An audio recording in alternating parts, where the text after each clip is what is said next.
ئەمە دیمەنی تازەترین دیداری بارزانی و ئەردۆغانە کە ئەگەرچی یەکەمین دیداری بارزانیە لەگەڵ سەرۆکی تورکیا دوای نەجاتبوونی لە میحنەتی کودەتا شکست خواردووەکە، بەڵام پێی دەچێت دیداری دەیەمینی هەردوو لابێت لە چەند ساڵی ڕابردوودا.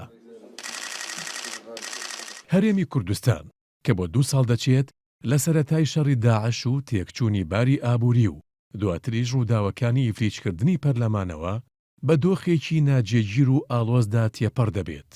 سەرکردەکانی لە ناوخۆدا کەمترین دەستپێشخەری و دیداری سیاسیان لەگەڵ یەکتر ئەنجامداوە.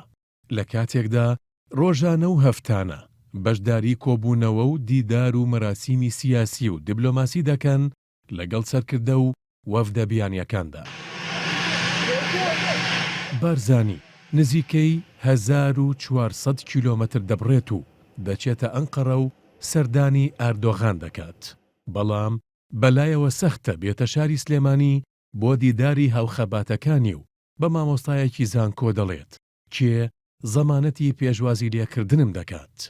نەوشیروان مستەفا لە ماوەی چەند مانگێکدا بە خێرهاتنی دەیان باڵیۆز و کونسوڵی بیانی دەکات و لەگەڵیان کۆ دەبێتەوە، بەڵام بە زەحمەت و بە زۆر دووجار چاوی بە نوێنەری سەرۆکایەتی هەرێمی کوردستان دەکەوێت و ئامادەش نییە جاری سێهەم پێشوازی لێ بکاتەوە.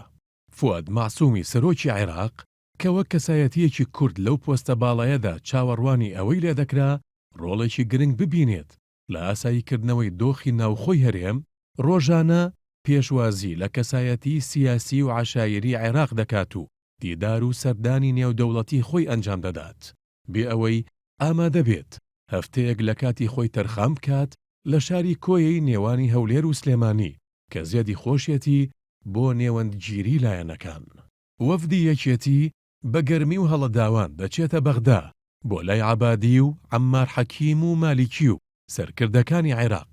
لە سلێمانیش پێشوازی گەرمیان لێ دەکات بێ ئەوەی هەمان حەماس بەکار بهێنن بۆ بەدەنگەوە چوونی دیداری هاوخەبات و هاوپەیمانەکانی ناوخۆیی. تەنانەت کار گەیشتۆتە ئەوەی بارزانی و کۆسرەت ڕەسوول کە سەرۆکی هەرێم و جێگری سەرۆکی هەرێمن وەک ئەمری واقع پەیوەندیان پچڕاوە و ئەگەر پەیامێکیان هەبێت لە ڕێگەی سەرۆکی دیوانی سەرۆکایەتیەوە دەیگۆڕنەوە.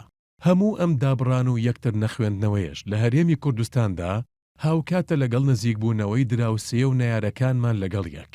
ئەوان دوای ناکۆچیەکانیان لە ماوەی 2 ساڵی ڕابردوودا خەریکە ئاشتە بنەوە و ئەردۆغان و ئەسەد و ڕۆحانی و عەبادی پلانی هاوبەش دادەنێن.